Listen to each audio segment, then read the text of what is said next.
Buenos días de comunidad educativa. Para nosotros un placer, un regocijo estar aquí con el profesor Juan Valdés, una de las mentes más documentadas que tenemos en el Magisterio Nacional.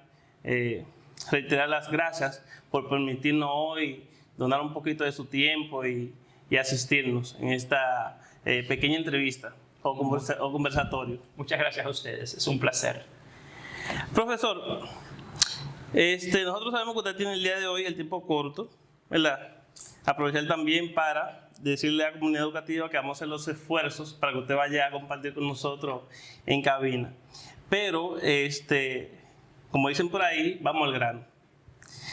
El sueldo promedio real, profesor, nosotros vimos una entrevista esta mañana donde usted compartió, ¿verdad?, con muchos espectadores, ahí de la mano del profesor Julio, en Hablando los Educadores, que el sueldo real ronda unos 40,000 pesos. 40,019 pesos cuando tú a esto realmente le aplicas lo que es el índice de inflación y el índice de precios. Entre 2017 y 2023, el salario del docente se devaluó, el de primaria, en un 8% y el de secundaria en un 22%. Recuerda que la igualación de sueldos es algo que se hizo recientemente. Y de eso es algo importante, hay que entender algo.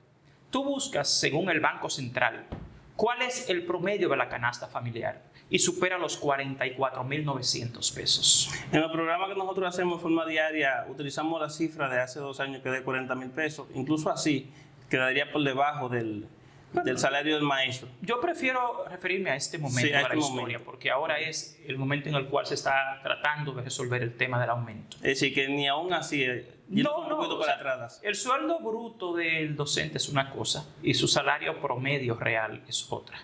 Entonces, ¿qué pasaría cuando la esposa de un profesor ve en la televisión que su esposo gana 63,000 pesos?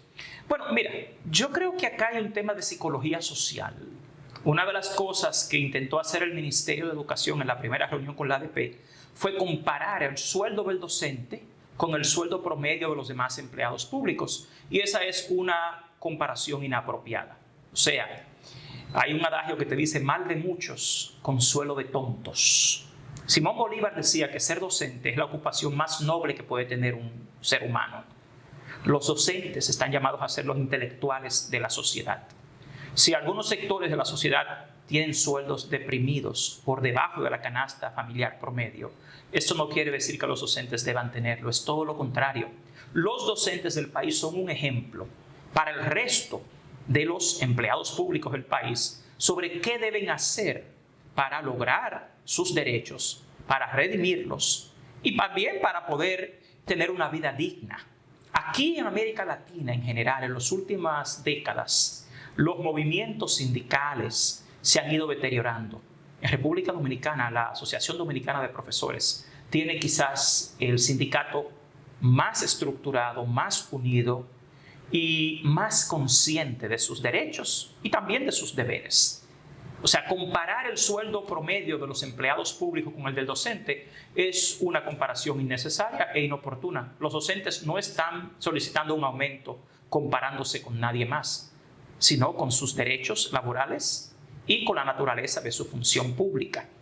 Todo el mundo en la sociedad pasa por un maestro. Es la única profesión de toda la sociedad por la cual debe pasar todo el mundo. No todo el mundo tiene contacto y tiene que convivir con un arquitecto, con un ingeniero, con un abogado, con un doctor, pero con un maestro sí. Y los ciudadanos del mundo se pasan en promedio 16 años bajo la tutela de un maestro. La función, el rol del maestro en la sociedad no tiene comparación.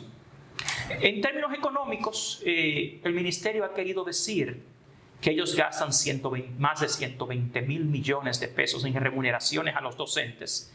Las cifras que ofrece al día de hoy el portal de transparencia fiscal asciende a unos 118,400 millones. No hay mucha distancia entre ambas cifras. Sin embargo, aún asumiendo que los docentes reciben más de 120,000 millones de pesos, eso es apenas el 51% del presupuesto del Ministerio de Educación y es apenas el 39% del presupuesto del 4% para la educación.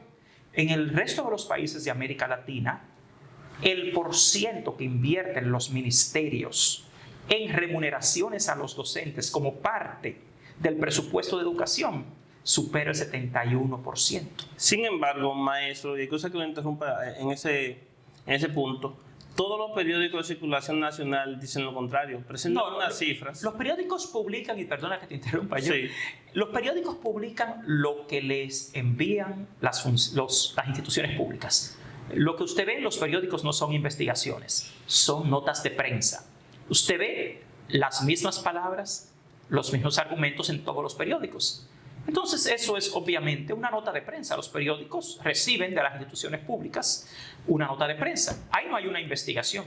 En el Observatorio Educativo lo que hacemos es investigación. Y para hacer investigación, que estamos hablando de educación, usted tiene que conocer de educación y conocer los criterios. Una de las desgracias de la educación dominicana se denomina el provincialismo. En un país que es una isla, que está desconectado territorialmente por el mar de muchos otros, a veces se condiciona a las poblaciones y a las personas y se les educa con una mentalidad conservadora, provincialista. O sea, esto es un pequeño país, aquí son pocos los que tienen acceso a los medios, a los recursos, a las informaciones. Entonces, lamentablemente, eso que publican los periódicos es la versión del Ministerio de Educación.